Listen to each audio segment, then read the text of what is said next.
के पोस्टुलेट्स के बारे में, नील्स बोर्स एटॉमिक मॉडल के पोस्टुलेट के बारे में। क्या मेरी आवाज आ रही है? Yes no?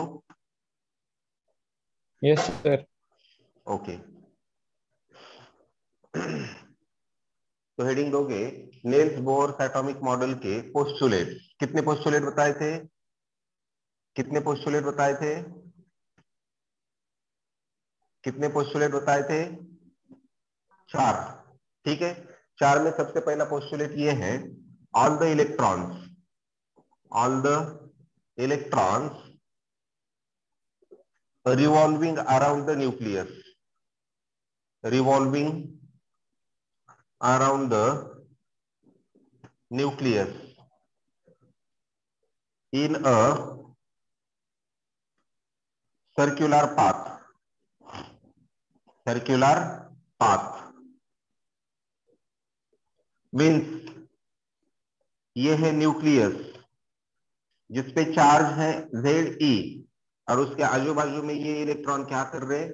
सर्कुलर पाथ में रिवॉल्व कर रहे हैं। जैसे कि हाइड्रोजन एटम है तो ये इलेक्ट्रॉन v इतने वेलोसिटी से, r इतनी रेडियस बना के, ओमेगा इतने एंगुलर वेलोसिटी से सर्कुलर पाथ में क्या कर रहा है? मूव कर रहा है। ये फर्स्ट पोस्टुलेट। जिस इलेक्ट्रॉन पे चार्ज है, सपोज जिस इलेक्ट्रॉन पे चार्ज है e इतना और मास है m इतना, ठीक है, तो इसे कहेंगे हम कौन सा एटम? तो इसे कहेंगे हाइड्रोजन एटम। तो electron revolving around the nucleus in a circular path, in a circular orbit. किसने कहा था? नेल्स बोहर ने। उसके साथ साथ इसके साथ और एक कॉन्सेप्ट यहाँ पे हमें डिस्कस करनी है फर्स्ट पोस्टुलेट के साथ। अब सर्कुलर मोशन होता है मतलब सेंट्रीपिटल फोर्स की जरूरत होती है। Yes no? सेंट्रीपिटल फोर्स की क्या होती है? जरूरत होती है। अब देखिए यहाँ पे सेंट्रीपिटल फोर्स कौन प्रोवाइड करेगा? तो यहाँ पे इलेक्ट्रॉन, इलेक्ट्रॉन पे चार्ज कैसा है बेटा? इलेक्ट्रॉन पे चार्ज कैसा है? Positive negative? Negative. And negative. Nucleus पे चार्ज कैसा होता है? पॉजिटिव। अब देखिए दो चार्जेस हमारे पास हैं, एक है पॉजिटिव चार्ज, दूसरा है निगेटिव चार्ज। तो पॉजिटिव निगेटिव के बीच में क्या होगा? अट्रैक्टिव फोर्स होगा या रिपल्सिव होगा? प्लस माइनस के बीच में कैसा फोर्स रहता है? एलरॉय कैसा फोर्स रहता है? Sir attractive. अट्रैक्टिव रहता है। बोलते बेटा अट्रैक्टिव। और उस फोर्स को कहा जाता है इलेक्ट्रोस्टैटिक फोर्स ऑफ अट्रैक्शन और इलेक्ट्रिक फोर्स सिंपली। मतलब यहां पे ऐसा कहेंगे, for the circular motion of electron, for the circular motion, don't write, for the circular motion of electron, for the circular motion of electron, required centripetal force, required centripetal force is provided in the form of electric force or electrostatic force between electron and nucleus, between electron and nucleus। तो centripetal force मतलब होता है mass of that particle into velocity का square divided by radius. Centripetal force का ये formula है। मास मतलब जो इलेक्ट्रॉन रिवॉल्व कर रहा है उसका मास, v मतलब जितने वेलोसिटी से मूव कर रहा है उसका square, and divided by radius मतलब उस जिस सर्कल के अलोंग, जिस सर्कुलर पाथ के अलोंग, जिस रेडियस के अलोंग वो घूम रहा है वो रेडियस मतलब r। अभी इलेक्ट्रोस्टैटिक फोर्स क्या होता है? देखिए इलेक्ट्रोस्टैटिक फोर्स कूलम्स लॉ से मिलता है। इलेक्ट्रोस्टैटिक फोर्स कूलम्स लॉ से मिलता है। और इलेक्ट्रोस्टैटिक फोर्स क्या है सुनिए, जैसे कि सपोज यहाँ पे एक चार्ज है Q1, दूसरा एक चार्ज है यहाँ पे Q2, दोनों में डिस्टेंस है r, तो इन दोनों के बीच में फोर्स होता है Q1 Q2, मतलब पहला चार्ज इंटू दूसरा charge divided by 4 pi epsilon naught into r square. Are you getting? तो यहाँ पे दो चार्जेस है हमारे पास, एक है पूरा Ze और दूसरा है E। तो दो चार्जेस का मल्टीप्लीकेशन मतलब Q1 इंटू Q2, तो यहाँ पे होगा Ze into E। Are you getting? तो ये होगा Ze स्क्वायर। फॉर्मूले में का 4 pi epsilon naught as it is, and distance कितना है तो r square, and this is the first postulate. Are you getting my point? Yes, sir. First first postulate समझ में आया बेटा? फर्स्ट पोस्टुलेट कहता है electrons revolving around the nucleus, electrons revolving around the nucleus and electrons revolving in a circular path, and for circular path required force is centripetal force, and that centripetal force is provided in the form of electrostatic force of attraction between negatively charged electron and positively charged nucleus। और वो कितना होता है तो balancing equation होती है M V square by R is equal to Z E square divided by 4 pi epsilon not into R. ये first postulate, ठीक है। उसके बाद सेकेंड पोस्टुलेट ये है, सेकेंड पोस्टुलेट ये है electron revolving in those orbit in which its angular momentum is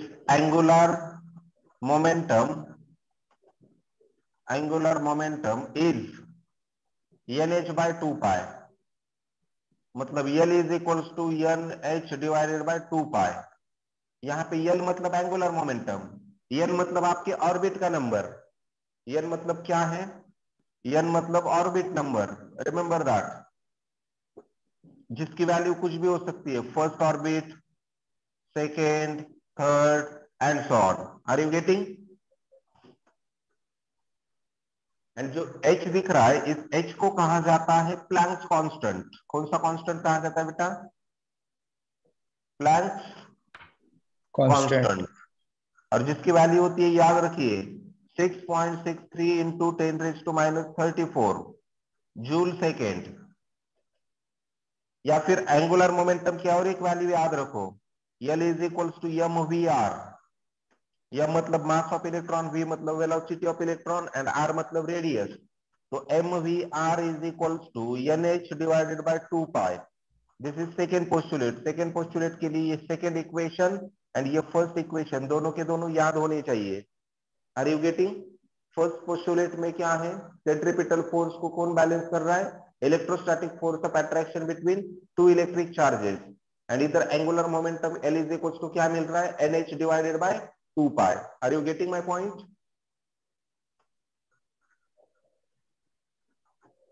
बोलो। Yes, sir. Write down this one.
चलो हो गया बेटा।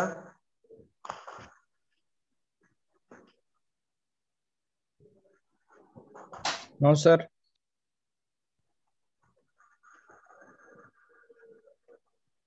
ठीक है, होने के बाद बता दो।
चलो हो गया बेटा।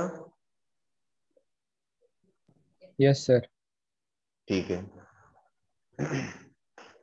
ये फर्स्ट एंड सेकंड पोस्टुलेट याद रखो। उसके बाद थर्ड एंड फोर्थ पोस्टुलेट की बात करेंगे। देखिए इधर,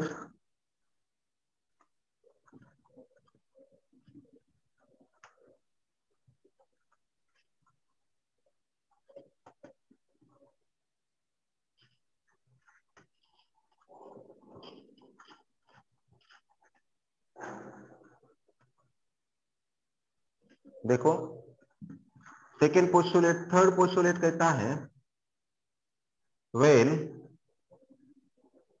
इलेक्ट्रॉन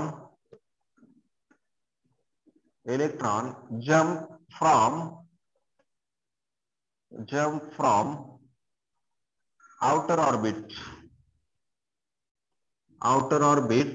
to inner orbit। कहां से कहां जाता है? Outer orbit to inner orbit. Then during this jumping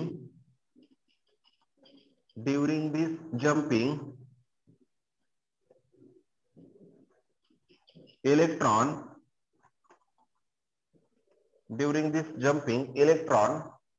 radiates energy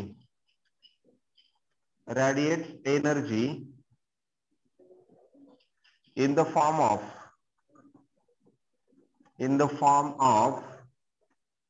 electromagnetic waves।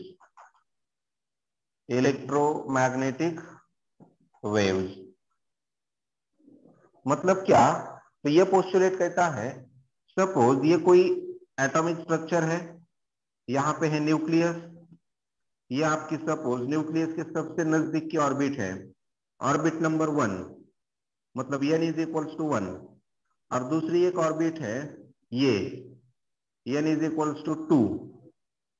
अब इलेक्ट्रॉन सपोज आउटर ऑर्बिट से लेके इनर ऑर्बिट में जंप कर रहा है। सपोज फर्स्ट ऑर्बिट में अगर इलेक्ट्रॉन होता तो उसकी एनर्जी है E1 एंड सेकेंड में होता तो उसकी एनर्जी है सपोज E2। तो इस जंपिंग के दौरान वो एनर्जी को क्या करेगा? रिलीज करेगा। एनर्जी को क्या करेगा? रिलीज। और रिलीज होने वाली जो एनर्जी होती है वो होती है ई मतलब ये रेडिएटेड एनर्जी। और ये कितनी एनर्जी रेडिएट करता है? तो याद रखिए E इज इक्वल्स टू, ये रेडिएट करता है E2 माइनस E1। कितनी एनर्जी रेडिएट करता है? जहां से आ रहा है वहां की एनर्जी माइनस जहां पे जा रहा है वहां की एनर्जी।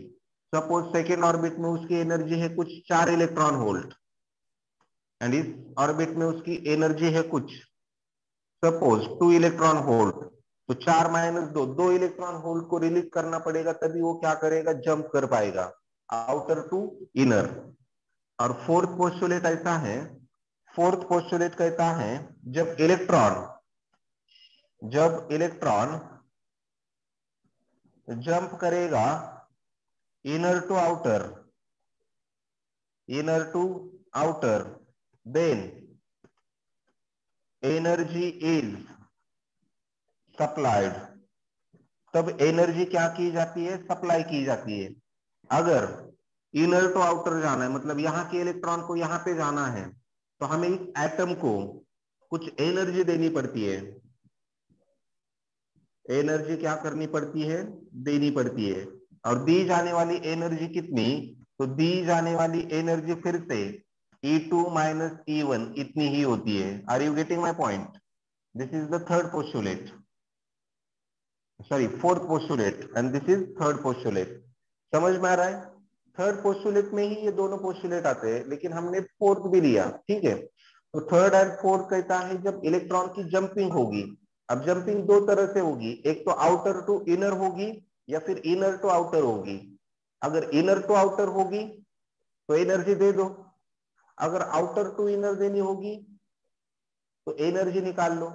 देखिए ना, कोई जब ऊंचे ऊंचे पोजीशन पे कोई चीज होती है, तो उस ऊंचे वाले पोजीशन की चीज को कुछ खोना पड़ता है, तभी तो नीचे आएगी ना। Yes no? Are you getting? Yes. Yes sir. जैसे जैसे कि सपोज देखिए, एक ए नाम का व्यक्ति है और दूसरा बी नाम का एक व्यक्ति है। बी नाम के व्यक्ति के पास बहुत ज्यादा एटीट्यूड है, बहुत एटीट्यूड है, मतलब ये यहाँ पे है। अब इस बी नाम के व्यक्ति को अगर इस व्यक्ति के समान आना है या फिर इस व्यक्ति के पास आना है, तो इस बी नाम के व्यक्ति को उसका क्या रिलीज करना होगा?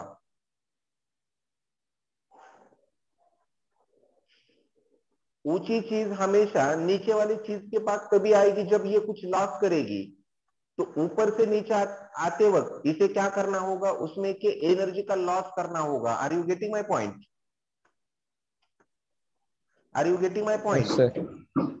एंड इसके अपोजिट, ये नीचे वाली वस्तु है, ये नीचे वाली व्यक्ति है, अब ये ऊपर वाली व्यक्ति है। तो इस व्यक्ति को इस व्यक्ति के पास जाने के लिए इसे क्या करना पड़ेगा? एनर्जी देनी पड़ेगी ना। और कितनी एनर्जी देनी पड़ेगी? इनमें जो डिफरेंस है उतनी एनर्जी देने के बाद ये झट से यहाँ पे आएगा। Are you getting my point? मतलब लो टू हाई जाने के लिए एनर्जी दे दो, एंड हाई टू लो आने के लिए एनर्जी क्या करो? निकाल लो, या फिर रिलीज कर दो, या फिर क्या कर दो? रेडिएट कर दो। Are you getting my point?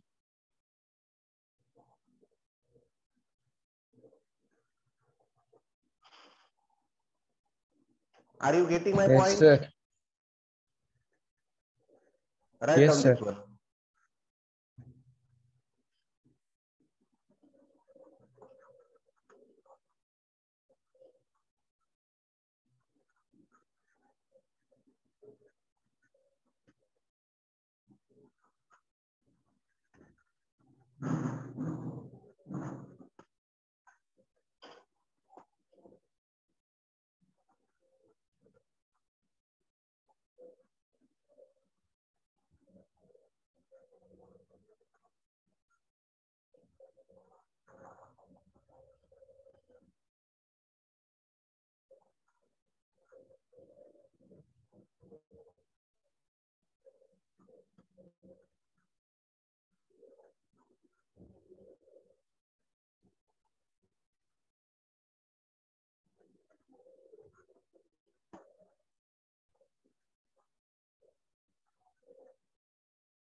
Finished? No sir.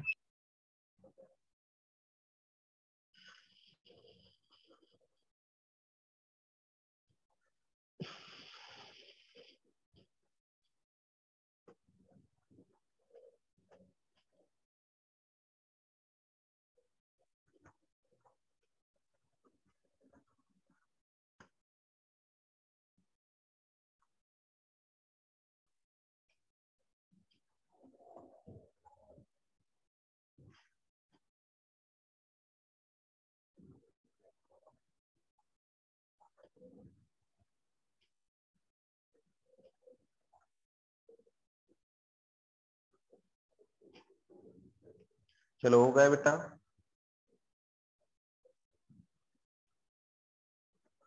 Yes sir. ठीक है।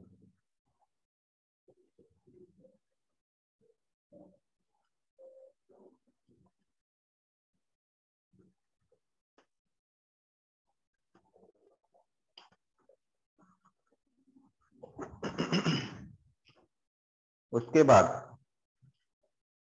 अब ये 4 पोस्टुलेट्स याद रखो। 4 पोस्टुलेट याद रखने के बाद अब कुछ इक्वेशंस, कुछ डेरिवेशंस की यहाँ पे हम क्या करेंगे, अब चर्चा करेंगे। जैसे कि नेल्स बोहर ने कौन सा एटम एक्सप्लेन किया था बेटा? नेल्स बोहर ने कौन सा एटम एक्सप्लेन किया था? बोलो, कौन सा एटम एक्सप्लेन किया था? Hydrogen and hydrogen yes, like hydrogen and hydrogen like ion. तो देखिए, जो हाइड्रोजन एटम हमने क्या किया था, डिस्कस किया था, वो हाइड्रोजन एटम कुछ ऐसा है। Yes no? यहाँ पे है उसका न्यूक्लियस प्लस चार्ज लेके, और न्यूक्लियस से लेके ये है इस एटम की रेडियस। ये इलेक्ट्रॉन v इतने वेलोसिटी से ऐसे घूम रहा है, e इतना मास लेके, m इतना चार्ज लेके, ओमेगा इतने एंगुलर वेलोसिटी के साथ। ठीक है, ऐसे। तो अब हमें क्या करना होता है, ये जो हाइड्रोजन एटम है, हाइड्रोजन एटम, तो इस हाइड्रोजन एटम में हमें इस रेडियस की वैल्यू निकालनी होती है। मतलब जिसे कहा जाता है रेडियस ऑफ बोहर्स ऑर्बिट। ध्यान से बाद में लिखो, radius of what? Bohr's orbit. Bohr's orbit की क्या है बेटा? रेडियस। मतलब आर के लिए हमें क्या करना है, अब इक्वेशन फाइंड आउट करना है। लेकिन उससे पहले फिगर में जो जो पॉइंट्स आपको दिख रहे, वो यहाँ पे हम एक बार लिखेंगे। देखिए, फिगर में आपको दिख रहा है ये न्यूक्लियस है, मतलब हम कहेंगे प्लस जेड ई। ये प्लस जेड ई क्या है बेटा? किस पे का चार्ज है, किसके ऊपर का चार्ज है? ये charge on nucleus, charge on what? Nucleus. Nucleus. ठीक है, उसके बाद ई मतलब चार्ज ऑन इलेक्ट्रॉन। ठीक है, उसके बाद m मतलब mass of electron, mass of electron. ठीक है, v मतलब linear velocity, linear velocity of electron, linear velocity of electron. ठीक है, उसके बाद ओमेगा मतलब एंगुलर वेलोसिटी, एंगुलर वेलोसिटी। ठीक है, एंड आर मतलब रेडियस, जो कि हमें फाइंड आउट करनी है, रेडियस ऑफ ऑर्बिट, जिसकी वैल्यू हमें क्या करनी है बेटा? क्या करनी है? फाइंड आउट करनी है। फाइंड कर। अब उसके बाद देखिए, अब इसकी वैल्यू कैसी मिलेगी? हमें पता है जब एक electron around the nucleus revolution करता है, तो एट दैट टाइम वो किस तरह का मोशन परफॉर्म करता है? Circular motion. And circular motion के लिए लगने वाले सेंट्रीपिटल फोर्स की रिक्वायरमेंट पूरी करेगा इलेक्ट्रिक फोर्स। तो हमें पता है, we know that according to first postulate m v square by r is equal to क्या होता है? बोलो, z e square divided by 4 pi epsilon not into r square. इसे कहो इक्वेशन फर्स्ट। ठीक है, या फिर इस इक्वेशन में से देखिए, मैं ऐसा कह सकता हूं, ये यम और यहाँ का r और यहाँ का एक r कैंसल, तो यम उधर जाएगा, तो v square is equal to हमें इक्वेशन मिल रहा है z square divided by 4 pi ये यम into epsilon naught into r। ठीक है, इसे कहो इक्वेशन फर्स्ट। हमें किसकी वैल्यू निकालनी है बेटा? r की। हमें वैल्यू निकालनी है r की, लेकिन उससे पहले हम कुछ करेंगे। ठीक है, तो आप कहेंगे यहाँ पे r की वैल्यू निकलती है, लेकिन और थोड़ा इक्वेशन आगे बढ़ाएंगे। But again as we know that हमें सेकेंड पोस्टुलेट पता है बेटा, M V R is equal to N H by 2 pi, yes no? तो v इज इक्वल टू क्या, N H divided by 2 pi m into R. Are you getting? v is equal to N H divided by 2 pi m R, second postulate के according लिख सकते हैं, yes no? Yes sir, लिख सकते हैं। तो इस v का स्क्वायर करो, तो v square is equal to क्या हुआ देखिए, N square H square 4 pi square m square into R square. तो ये v स्क्वायर की जगह, इस v स्क्वायर की जगह ये वैल्यू पुट करो, तो इक्वेशन 1 क्या होगा देखिए, therefore equation 1 becomes, and v square is replaced by, this v square is replaced by n square h square 4 pi square m square r square is equals to is equals to ये z e square divided by 4 pi epsilon naught m into r। ठीक है, तो देखिए इधर ये 4 cancel, यहां से एक पाई और यहां से एक पाई कैंसल, एक यम और यहाँ का एक यम कैंसल, ये आर और ये यहाँ का आर कैंसल, तो इधर बचेगा देखिए क्या, N square H square divided by pi M into यहाँ का एक R is equals to Z E square divided by epsilon not. मुझे वैल्यू चाहिए आर की, तो R is equals to, R को उस तरफ लेके जाओ और ये पूरा इधर शिफ्ट करो, तो ये मिलेगा epsilon not N square H square divided by ये जेड स्क्वायर इधर आएगा, तो Z pi M E square, and which is the required equation for radius of Bohr's orbit. Radius of क्या बेटा, बोहर्स ऑर्बिट। यहाँ पे इप्सिलॉन नॉट मतलब permittivity of free space होती है, एन मतलब आपका ऑर्बिट नंबर, एच मतलब प्लैंक्स कांस्टेंट, जेड मतलब एटॉमिक नंबर, जिस एटम की आप रेडियस निकाल रहे हैं वो, पाई मतलब 3.14, एम मतलब mass of electron and e मतलब charge on electron. Are you getting my point? तो radius of Bohr's orbit is equals to इतनी। समझ में आया? ये डेरिवेशन समझ में आया बेटा? बोलो। Yes, sir. Write down this one. Yes, sir.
हो गया बेटा?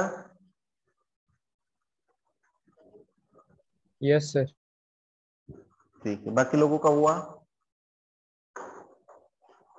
Yes sir. Yes, sir. ठीक है, तो समझ में आया? इक्वेशन समझ में आया? Yes, sir. ठीक है,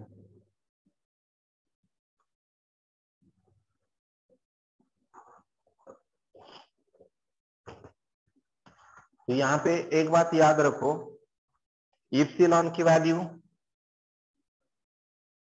उसके बाद h की वैल्यू, e, m, पाई, इन सभी की वैल्यू कांस्टेंट होती है, पता है ना आपको? वैल्यूज फिक्स होती है उनकी। यस। सिर्फ हमारे इक्वेशन में हर बार क्या बदलेगा? n एंड z बदलेगा। मतलब कभी ऑर्बिट नंबर 1 होगा, कभी 2 होगा, कभी 3 होगा, कुछ भी हो सकता है। एंड z की वैल्यू भी बदलेगी। अगर एलिमेंट चेंज होता है, एटम चेंज होता है, तो z बदलेगा ना। हाइड्रोजन का 1 है, हेलियम का 2 है, लिथियम का 3 है, बेरिलियम का 4 है, लाइक दैट। यहाँ पे इन सभी को कांस्टेंट अगर कंसीडर किया तो r is directly proportional to n square and inversely proportional to z, ऐसा याद रखो, ठीक है? और इन सभी की वैल्यू अगर पुट की ना, एप्सिलॉन नॉट, h का स्क्वायर, पाई, m, e स्क्वायर, तो इन सभी की वैल्यू मिलती है बेटा, याद रखो, r is equals to 0.53 into 10⁻⁻10 into, बाकी ये n square by z, n square by क्या? z। ठीक है, याद रखेंगे इतना?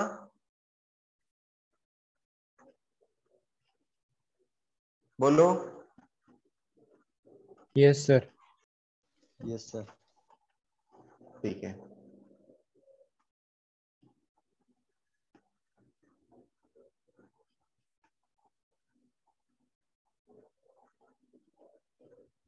अब ये हो गई रेडियस ऑफ बोहर्स ऑर्बिट। उसके बाद होता है, जो इलेक्ट्रॉन रिवॉल्व कर रहा है, उस इलेक्ट्रॉन के हमें निकालनी होती है वेलोसिटी, इस v की वैल्यू। मतलब वेलोसिटी ऑफ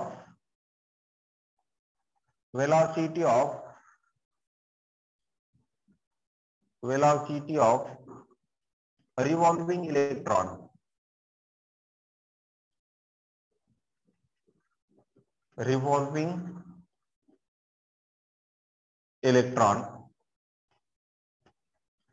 रिवॉल्विंग इलेक्ट्रॉन की क्या? वेलोसिटी। ठीक है, उसके लिए यही डायग्राम लगेगी। ठीक है,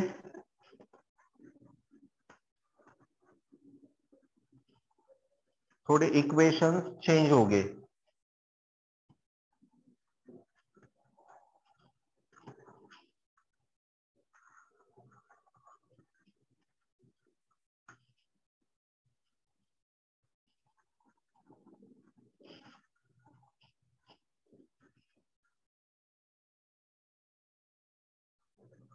ठीक है, अब देखिए, वेलोसिटी ऑफ रिवॉल्विंग इलेक्ट्रॉन निकालने के लिए फिर से हमें पता है, we know that electron revolve कर रहा है, मतलब एम वी स्क्वायर बाय क्या?